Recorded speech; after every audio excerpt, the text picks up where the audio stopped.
اعوذ باللہ من الشیطان الرجیم بسم اللہ الرحمن الرحیم الحمدللہ رب العالمین والصلاة والسلام علی سید الانبیاء والمرسلین وعلی آلہ واصحابہ اجمعین۔ پروگرام علم و آگہی کے لمحات علامہ کوکب نورانی کے ساتھ میں آپ کی میزبان فرحانہ اویس اور میرے ساتھی میزبان سید حماد حسین آپ کو سلام پیش کرتے ہیں اور دعا گو ہیں کہ آپ کا یہ رمضان المبارک بہت ہی اچھا گزرے، رحمتوں کا یہ عشرہ جو ہے آپ کے لیے بہت ساری رحمتیں لے کر آئیں اور آپ لوگ بہت ساری رحمتیں سمیٹیں۔ جیسا کہ آپ جانتے ہیں کہ اس پروگرام میں ہم کسی ایک موضوع پر گفتگو کرتے ہیں اور اسی موضوع پہ آپ کے سوالات جو آپ لوگ پوچھتے ہیں علامہ صاحب ان کے جوابات دیتے ہیں، اور ہم آپ کو یہ بھی بتاتے چلیں کہ وہ لوگ جو ہمیں کالز کر رہے ہیں وہ یہ سوچ کر کال کریں کہ ان کے سوالوں میں سے جس کا سوال بہت اچھا ہوگا اسے کیو موبائل کی جانب سے ایک انعام بھی دیا جائے گا۔ اور ہمارے پروگرام میں ایک اور سیگمنٹ جس کے بارے میں ہم بتانا ضروری سمجھتے ہیں وہ یہ ہے کہ پروگرام کے آخر میں کسی ایک بچے کی بسم اللہ بھی کرائی جاتی ہے، تو وہ والدین جن کے بچے اس عمر کو پہنچ چکے ہیں کہ ان کی بسم اللہ ہونی ہے تو وہ ضرور اسکرین پر دیے ہوئے نمبر پر کال کر کے اپنے بچے کا نام رجسٹر کرا سکتے ہیں۔ اس سے پہلے کہ ہم سوال و جواب کا سلسلہ شروع کریں، تھوڑا سا تعارف کرانا چاہوں گی، اگرچہ جو شخصیت میرے ساتھ بیٹھی ہیں وہ کسی تعارف کی محتاج نہیں، لیکن کبھی کبھی کچھ چیزوں کا بتا دینا اچھا ہوتا ہے اور سننے والوں کو بھی بہت اچھا لگ رہا ہوتا ہے۔ تو ویسے تو ہمارا آج جو ٹاپک ہے وہ تو ہے ایمان اور عقائد کے حوالے سے، اور اسی پہ گفتگو ہوگی۔ علامہ صاحب کے تعارف کے حوالے سے ایک چیز بتانا چاہوں گی جو کہ آپ کا پہلا تعارف بنتا ہے، وہ ہے کہ آپ مجدد مسلک اہل سنت خطیب اعظم مولانا محمد شفیع اکاڑوی رحمۃ اللہ علیہ کے فرزند و جانشین ہیں اور آج ان کا یوم ولادت ہے، تو یقیناً ہم ان کی شخصیت کے بارے میں بھی علامہ صاحب سے کچھ پوچھنا چاہیں گے، اور یہ تعارف دینا اس لیے ضروری تھا، ورنہ آپ سب لوگ جانتے ہیں کہ علامہ صاحب ہر وقت درس و تدریس کے شعبے سے ہی وابستہ رہتے ہیں، بہت ساری کتابیں لکھ چکے ہیں جن سے ہم سب استفادہ کر رہے ہیں، اور اسی طرح کے دوسرے کام دنیا بھر میں جو آپ کرتے ہیں اپنی خطابت کے حوالے سے وہ سب بھی آپ سب کے سامنے ہیں۔ تو ہم خوش آمدید کہیں گے علامہ صاحب کو، پروگرام کا آغاز کریں گے۔ السلام علیکم علامہ صاحب۔ جی وعلیکم السلام ورحمۃ اللہ، بہت شکریہ۔ آج ہمارا جو موضوع ہے وہ تو ہے ایمان کے حوالے سے، جی، اور ساتھ جیسے میں نے پروگرام میں ابھی بتایا کہ آپ سے ہی مجھے ابھی معلوم ہوا تو میں نے سوچا کہ میں دیکھنے اور سننے والوں تک بھی پہنچاؤں کہ آپ کے والد کا یوم ولادت ہے۔ جی، تو آپ کے والد صاحب کے بارے میں تھوڑی سی پہلے بات ضرور کرنا چاہوں گی، کیونکہ میں نے بھی ان کی کچھ جو اسپیچز ہیں وہ سنی ہیں، اور ہمیشہ ایک بات جو ان کے بارے میں تمام لوگ جو ہمارے بڑے بھی کہتے رہے کہ بڑا پر اثر لہجہ اور بڑی اچھی طریقے سے بات کو بیان کرنا اور ایک ایسا انداز جو دل میں اتر جائے، جی۔ تو آپ اس حوالے سے کیا کہنا چاہیں گے؟ بسم اللہ والحمد للہ والصلاة والسلام علی رسول اللہ۔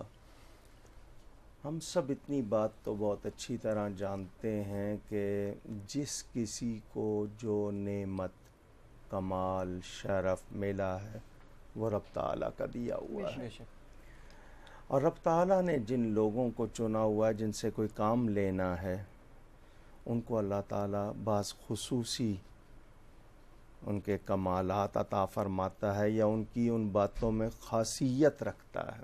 آواز ہر ایک کے پاس ہے، مگر کسی کی آواز میں ایسی چاشنی ہوگی کہ آپ کا دل چاہے گا سنتے جائیں، بے شک۔ اور کسی کا ہوگا کہ آپ یہ چپ ہو جائے تو اس کی مہربانی ہے، ایسی کیفیت بھی ہوتی ہے۔ تو یہ رب تعالیٰ کی عطا، ان کو بہت کم عرصہ، ٹوٹل 55 برس کی زندگی میں اللہ نے اتنی ان کو صلاحیتیں عطا فرمائیں اور اتنے کام لیے کہ شاید کوئی پوری جمعیت یا جماعت مل کر پوری صدی میں اتنا نہ کر سکے جو وہ تنہا تھوڑے سے ٹائم میں کر گئے۔ تو یہ اللہ تعالیٰ کی عطا تھی، اور پھر یہ کہ ان کے آنے سے پہلے اللہ والوں نے ان کی بشارت دے دی تھی۔ اچھا، ماشاءاللہ۔ کہ دادا جان کو کہا تھا کہ نور کی نہریں چلیں گی، ماشاءاللہ۔ تو یہ کہنے والی ہستی بھی بہت بڑی حضرت شیر ربانی میاں شیر محمد صاحب شرق پوری رحمۃ اللہ علیہ، جو اپنے وقت کے بہت بڑے ولی تھے، انہوں نے یہ خوشخبری سنائی تھی۔ تو اس وقت دادا جان نہیں سمجھے تھے، بعد میں کسی نے بتایا کہ اللہ ایسا بیٹا دے گا جس سے دین پھیلے گا، نبی کی محبت پھیلے گی، تو بعد میں وہ چیز سامنے آئی تو وہ تعبیر ظاہر ہوئی۔ ایک چیز میں ضرور چاہوں گی کہ آپ بیان کریں. میں نے ان کی ایک کتاب پڑھی تھی جس میں انہوں نے یہ بیان کیا تھا کہ رمضان المبارک میں جو ہے وہ مدینہ منورہ میں تھے اور پورا مہینہ جو ہے وہ ان کی کوشش ہوتی تھی کہ عبادات کے ساتھ ساتھ وہاں پر جو انتظامات ہوتے ہیں اس میں کوئی کمی نہ رہ جائے. تو پھر انہوں نے آقا سے جو ہے وہ عیدی مانگی تھی. اصل میں وہ اعتکاف کے بعد مدینہ منورہ میں ان کو پہلی مرتبہ عید کا موقع ملا تھا. اچھا. تو مدینہ والوں سے یہ سنا تھا کہ رسول اللہ صلی اللہ علیہ وسلم سے کوئی بات منوانی ہو، یعنی جس کو کہتے ہیں نا یقینی طور پر کہ یہ وہ ضرور کر دیں گے، تو ان کا مدینہ والوں کا طریقہ تھا کہ حضور صلی اللہ علیہ وسلم کے 2 چچا ہیں جو مدینہ منورہ میں آرام فرما ہیں. ایک تو سید الشہداء حضرت سیدنا حمزہ بن عبد المطلب رضی اللہ تعالیٰ عنہ، دوسرے بقی شریف میں حضرت سیدنا عباس بن عبد المطلب رضی اللہ تعالیٰ عنہما. تو ایک تو رشتے میں چچا بجائے باپ کے ہوتا ہے، دوسرا یہ کہ حضرت حمزہ حضور کو پیارے بہت ہیں. تو ان دونوں کے پاس جایا جائے اور جا کر ان سے کہا جائے کہ میری یہ بات ہے، میں حضور کی بارگاہ میں آپ کے ذریعے چاہتا ہوں حل ہو جائے، آپ سفارش کر دیں. اور پھر مواجہ شریف یعنی حضور صلی اللہ علیہ وسلم کی بارگاہ میں آئے تو وہ کام ہو جاتا ہے. تو والد صاحب کہتے ہیں گھر سے پہلے ہی بار دور عید تھی، اور لیکن عید تھی اصل میں کہ مدینہ میں تھی. تو یہ منہ سے آدمی ارادے سے نہیں نکال پاتا، یہ خود بخود لفظ آ جاتے ہیں منہ میں کہ آج کا دن تو باپ اس بچے کو بھی عیدی دے دیتا ہے جو نافرمان ہوتا ہے. عید کا دن ہے تو اس موقع کو چلیں میں نالائق صحیح کچھ صحیح، تو آج تو عید کا دن ہے تو آپ سے عیدی مانگتا ہوں. تو یہ ان کے منہ سے نکل گیا. اسی رات انہوں نے یہ خواب دیکھا تھا کہ آسمان سے ایک سنہری لوح تختی وہ لٹک رہی ہے اور ایک ہاتھ نمودار ہوا ہے، اس پہ تختی پہ اس نے ایک حرف کر کے والد صاحب کا نام لکھا ہے. سبحان اللہ. تو وہ نام دیکھ کر خوش ہوتے رہے، آنکھ کھل گئی. اعلیٰ حضرت فاضل بریلوی رحمۃ اللہ علیہ کے خلیفہ اور بہت بڑے عالم تھے، قطب مدینہ حضرت مولانا شاہ ضیاء الدین احمد مدنی رحمۃ اللہ علیہ، ان کے پاس ٹھہرے ہوئے تھے. انہوں نے 80 برس وہاں مدینہ منورہ میں گزارے. وہ بزرگ 60 مرتبہ حج کی سعادت انہیں ملی. تو ان کو یہ بات سنائی کہ اس طرح مجھے یہ خواب نظر آیا. تو انہوں نے کہا آپ نے حضور سے کچھ مانگا تھا؟ تو انہوں نے کہا ہاں عیدی مانگی تھی. ان کا آپ کو عیدی مل گئی ہے. سبحان اللہ. کیونکہ نبی پاک صلی اللہ علیہ وسلم کا فرمان کہ اللہ نے مجھے ایک ایسی لوح دی ہے جس پہ میں اپنے غلاموں کے نام لکھتا ہوں. تو آپ کا نام ان میں شامل ہو گیا ہے، تو آپ کو یہ عیدی مل گئی. یہ کتنی اعزاز کی بات ہوتی ہے جب آپ کبھی ایسا سوچتے ہوں گے اپنے والد کے حوالے سے. ماشاءاللہ. ہم آتے ہیں اپنے موضوع کی طرف. موضوع ہے ہمارا ایمان اور عقائد کے حوالے سے. تو علامہ صاحب سب سے پہلے تو یہ بتائیے کہ ایمان ہے کیا؟ لفظ ایمان عربی زبان کا لفظ ہے، اور تفصیل میں جائیں تو قرآن میں بارہا اس کا بیان ملتا ہے، حدیث شریف میں ملتا ہے. مشکات شریف حدیث کی وہ ایک کتاب ہے کہ تمام کتابوں سے حدیثیں اس میں جمع ہیں، اور یہ جتنے بھی لوگ عالم بنتے ہیں دین کے ان کے لیے یہ نصاب میں سلیبس میں شامل ہے. اس میں یہ حدیث پہلی موجود ہے کہ حضور صلی اللہ علیہ وسلم کے پاس آپ بیٹھے ہوئے ایک شخص آتا ہے اور دونوں گھٹنے جوڑ کر، جیسے کو ہم اتحیات بیٹھنا کہتے ہیں نا، اس طرح بیٹھ جاتا ہے اور آ کر سوال کرتا ہے. اس نے 3 سوال کیے تھے. مل اسلام یا رسول اللہ صلی اللہ علیہ وسلم، اسلام کیا ہے اے اللہ کے رسول بتائیے. مل ایمان یا رسول اللہ صلی اللہ علیہ وسلم، ایمان کیا ہے یہ بتائیں. مل احسان یا رسول اللہ صلی اللہ علیہ وسلم، احسان کیا ہے. تو نبی پاک صلی اللہ علیہ وآلہ وسلم نے جواب دیے. وہ حدیث کے الفاظ ہیں جن کے مطابق جن چیزوں کو ماننا ہے وہ ایمان، جن کو کرنا ہے وہ اسلام۔ واہ، کتنے آپ نے آسان سے لفظوں میں بتا دیا۔ اچھا، اب میں آپ کے سامنے قرآن کی آیت پڑھوں گا۔ قالت الاعراب آمنا وَإِن لَّمْ تُؤْمِنُوا وَلَٰكِن قُولُوا أَسْلَمْنَا۔ اعراب دیہاتیوں کو کہتے ہیں، جب آئیں گے تو وہ یہ کہیں گے کہ ہم ایمان لائے، تو ان سے کہا جائے کہ تم یہ نہ کہو کہ تم ایمان لائے ہو، بلکہ یہ کہو کہ اسلام لائے ہو۔ اب بہت زیادہ تفصیل میں جانے کی بجائے آپ کو میں ایک بات سنا دیتا ہوں، شاید سب کو سمجھنے میں آسانی ہو جائے۔ حضرت شاہ عبدالعزیز محدث دہلوی رحمۃ اللہ علیہ انڈیا میں بہت بڑے عالم ہوئے، ان سے کسی نے پوچھ لیا تھا کہ اسلام اور ایمان دو الگ لفظ ہیں، تو مومن کون ہے اور مسلم کون ہے؟ تو انہوں نے بڑا آسان کر کے جواب دیا کہ جو اسلام یعنی مسلم وہ ہے جو اسلام میں آ گیا، صحیح، مسلم وہ ہے جو اسلام میں آ گیا، اور مومن وہ ہے جس میں اسلام آ گیا۔ واہ، سبحان اللہ۔ ایک کالر بھی ہم انتہائی معذرت کے ساتھ، حالانکہ جی۔ گفتگو ایسی ہے کہ اس کو دل نہیں کرتا کہ توڑیں، لیکن بہرحال آپ کی کالز بھی ضروری ہیں۔ السلام علیکم، کون ہے ہمارے ساتھ؟ ہیلو، السلام علیکم۔ وعلیکم السلام، جی کون ہے ہمارے ساتھ؟ دیکھیں، میرا نام محمد حبیب اللہ قاسمی ہے اور میں کراچی سے گلشن اقبال سے بات کر رہا ہوں۔ میں جی جی، میرا سوال یہ ہے کہ اللہ تعالیٰ مسلمانوں پہ اپنا رحم و کرم کرے۔ یہ رمضان روزہ کل سے شروع ہوا ہے اور اللہ تعالیٰ نے ہم سب کا امتحان بھی لے رہے جو روزے دار ہیں۔ سوال صرف اتنے سے میڈم کہ کل ایک صاحب روزہ رکھ کر کے فیلڈ میں کام کر رہے تھے، تو دوپہر کے بعد ان کی حالت بہت بری ہو گئی تھی۔ پھر ہم لوگوں نے مشورہ دیا کہ آپ کو روزہ کو توڑ دیں، لیکن وہ نہیں مانے، تو کہہ رہے نہیں ہمیں روزہ نہیں توڑنا ہے، لیکن اب 7 لوگوں کی حالت بہت بری ہو گئی تھی۔ اچھا، تو یہ سوال آپ سے ان سے سوال کرنا تھا آپ نے سر سے کہ اگر وہ روزہ توڑ دیتے تو اس کا کفارہ کیا تھا، اور ایسا تو نہیں اس کو گناہ ہم پہ آ جاتا؟ اچھا، جو لوگ کہہ رہے تھے ان پہ نہ آ جاتا۔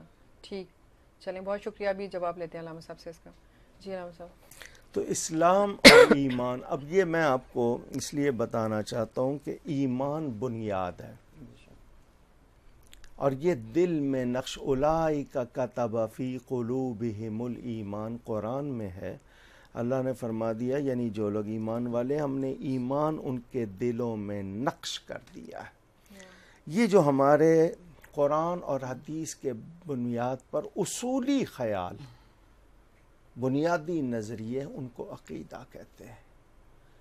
یہ صرف قرآن اور حدیث کے خاص الفاظ ہیں جن سے یہ بنتا ہے۔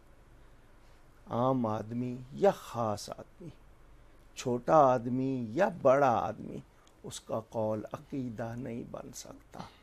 اس کو مثال کے طور پہ ہم کیسے کہیں گے؟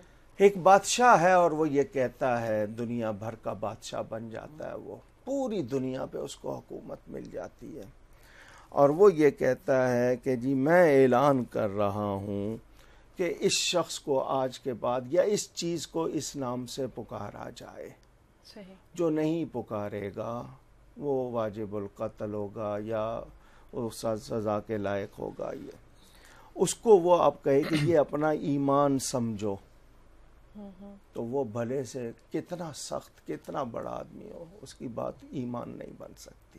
صحیح، ایمان بنے گی تو قرآن اور حدیث، بس عقیدے کی بنیاد دو، قرآن اور حدیث، اس کے علاوہ نہیں۔ ہمارے جو ائمہ جمع اماموں کی، امام جتنے ہیں یا جتنے علماء ہیں، وہ قرآن حدیث کے مطابق بات کرتے ہیں تو ہم سنتے ہیں۔ اگر وہ قرآن حدیث کے مطابق نہیں کریں گے تو کتنی ہی اچھی بات کریں ہم نہیں سنیں گے۔ یہ اصول ہو گیا۔ اچھا، یہ جو ہمارے خیالات ہوتے ہیں نا، انہی سے ہم لوگ اپنی شخصیت کی تعمیر کرتے ہیں، بگاڑتے ہیں یا بناتے ہیں۔ یعنی کہتے ہیں نا، انسان کا ہر عمل اس کے کسی نہ کسی خیال نظریے کی وہ ترجمانی کر رہا ہوتا ہے یا عکاسی کر رہا ہوتا ہے۔ تو حضور صلی اللہ علیہ وآلہ وسلم کی تعلیمات کے مطابق ہم نے قرآن اور حدیث کے وہ جو عقائد ہیں جو اپنائے ہوئے ہیں وہ ہمارے ایمان کا مجموعہ. اور یہ میرے تمام ناظرین سن لیں، عمل، میری نماز، میری زکوٰۃ، روزہ، حج، نیکی جتنی ہیں وہ تب عبادت بنے گی جب میرا ایمان صحیح ہوگا. واہ، بہت اچھے. علامہ صاحب تھوڑا سا ایک کالر ہیں، ان کی بھی جی. بات سن لیتے ہیں، پھر دوبارہ اس موضوع پہ آتے ہیں. السلام علیکم، کون ہے ہمارے ساتھ؟ وعلیکم السلام جی، میرا نام نور ہے اور میرا سوال یہ ہے مفتی صاحب سے کہ اگر کوئی عمرہ یا حج پہ جاتی ہے عورت تو اس کے لیے محرم واجب ہوتا ہے نا، محرم کے بغیر نہیں جا سکتی. جی جی. لیکن اگر ایسے سرکمسٹانسز بنے، ایسے حالات آ جائیں کہ محرم نہ باپ کی صورت میں، نہ بھائی، نہ شوہر، نہ کزن، کسی صورت میں بھی اس کے پاس نہیں ہو رہا محرم، تو کیا پھر وہ حج یا عمرہ نہیں کر سکتی؟ اچھا، صحیح ہے. ابھی آپ کا سوال کا جواب لیتے ہیں. بہت شکریہ. ایک اور کالر ہے، ان سے بھی سوال لے لیتے ہیں. ہیلو، السلام علیکم. اچھا جی، کال ڈراپ ہو گئی. جی علامہ صاحب. تو یہ یاد رہے کہ شیطان جو ہے بڑی عبادت کی، کتابوں میں 6 لاکھ برس عبادت کی، لیکن اللہ فرماتا ہے وَكَانَ مِنَ الْكَافِرِينَ، وہ تو تھا ہی کافروں میں سے، وہ ہو گیا کافروں میں سے. کیوں؟ ایمان نہیں تھا. تو اصل چیز ہے انسان کے عقائد، ان کا مجموعہ ایمان، اس کا یقین اللہ پر، اس کے رسولوں پر، فرشتوں پر، کتابوں پر، آخرت کی زندگی پر، اللہ اس کے رسول کے ارشادات پر، جزا سزا پر. یہ ہونا، یہ اس کی پوری تفصیل ہمیں ملتی ہے، ایمان مفصل اور ایمان مجمل جو ہم پڑھتے ہیں. تو یہ ہمارا اگر نہیں ہے تو میں یہی کہوں گا کہ میں جتنی مرضی نیکیاں کر لوں وہ عبادت کا درجہ نہیں پائیں گی. صحیح. اسی جیسے لیے ہمارا مجھ سے ایک سوال بھی پوچھ رہے تھے کہ کیا علامہ صاحب سے بھی پوچھیے گا؟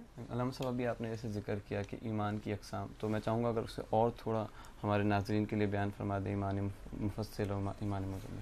یہ ابتدا میں آج کل ہمارے ہاں اب وہ نصاب اور وہ شوق نہیں رہے، جی، ورنہ یہ چیزیں تو ماں باپ کو گھر میں بچوں کو پڑھانی چاہیے تھیں. اب ہم وہ ابتدا A for apple, B for bat سے کرتے ہیں. پہلے الف اللہ اور بے بسم اللہ پڑھایا جاتا تھا، تو بچوں کو ذرا اس سے دلچسپی بھی ہوتی تھی.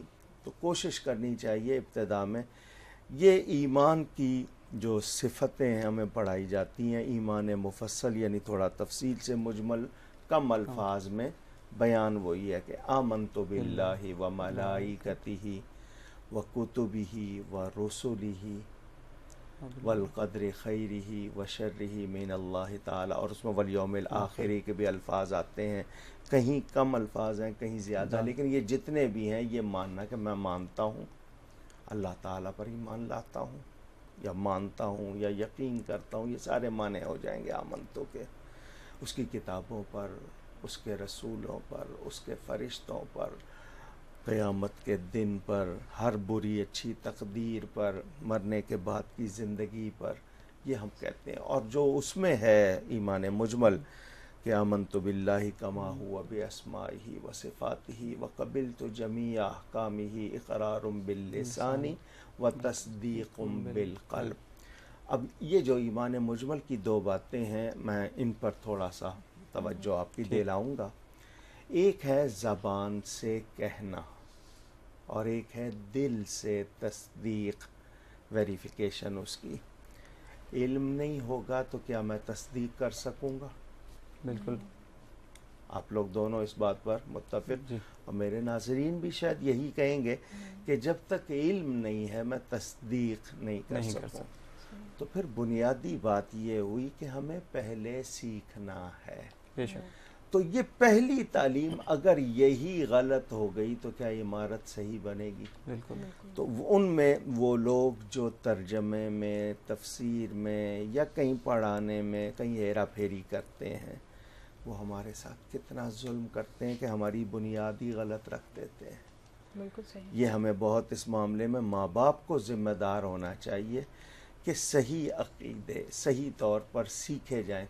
اچھا، دل سے تصدیق کرنی ہے، کیا مطلب زبان اور دل کی حالت ایک ہو.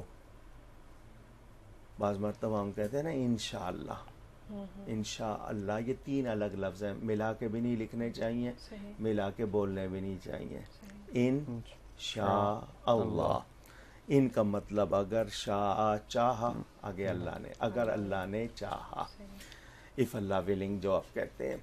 تو اب اللہ تعالیٰ کی چاہت کے مطابق ہم نے بات کی ہے، ٹھیک ہے. مجھے یہ بتا دیجئے وہ لوگ جتنے بھی ہیں جن کے پاس معلومات ہی نہیں ہیں یا جن کو شوق ہی نہیں ہے، آپ ان کے بارے میں کیا کہیں گی؟ کتنے ماں باپ ہیں جن کو خود معلوم ہے کہ یہ عقیدہ ہے یا نہیں؟ مثلا 6 کلمے، ان میں تمام چیزیں آ گئی ہیں، صحیح. نہیں پڑھتے، سمجھتے نہیں ہیں. بچوں کو سکھانے کی حد تک صرف لفظ رٹائے جاتے ہیں. چلیں یہ بھی ایک حد تک بہت اچھی بات ہے، ان کو اس کے معنی یا اس کا بنیاد نہیں سمجھائی جاتی. کتنے ماں باپ ہیں جو ٹائم دیتے ہیں، کتنے ماں باپ ہیں جو توجہ کرتے ہیں. یہ ہماری وہ مشکلات ہیں جن کی وجہ سے آج ہماری نسلوں میں ایمان کی وہ قوت نظر نہیں آ رہی جو پہلے لوگوں میں تھی. کیونکہ بنیاد کمزور ہو گئی. کمزور.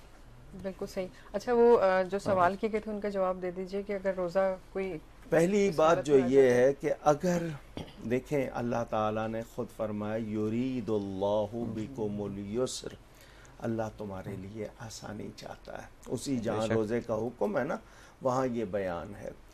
تو اگر کسی کی ایسی حالت ہو جائے، اول اس کو اگر معلوم ہے کہ مجھ پر میری بیماری میں اضافہ ہو جائے گا، ایسے مریض کو روزہ رکھنے کی اجازت ہی نہیں ہے. صحیح. اسلام پہلے آپ کو وہ صحت دیتا ہے پھر حکم لگاتا ہے. دین فطرت ہے کہ اگر کسی کے پاس وہ عقل ہی نہیں ہے، ہوش ہی نہیں ہے، اس پہ احکام بھی نہیں ہے. تو یاد رہے کہ اگر ایسی کمزوری تھی اور علم تھا تو روزہ نہ رکھتے.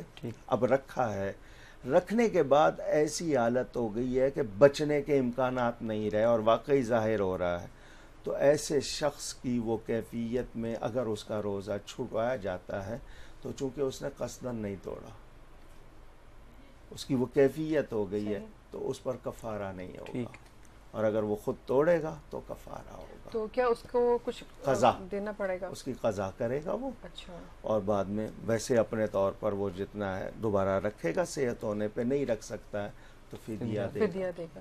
اچھا دوسرا سوال تھا کہ وہ عمرے کے حوالے سے خاتون کا اگر کوئی یہ واضح رہے، ایک بات سمجھ لینی چاہیے، عورت کا عورت ہونا کوئی جرم نہیں ہے، یا عورت کا عورت ہونا کوئی کمزوری کی بات نہیں ہے. عورت کا عورت ہونا کوئی ذلت کی بات نہیں ہے.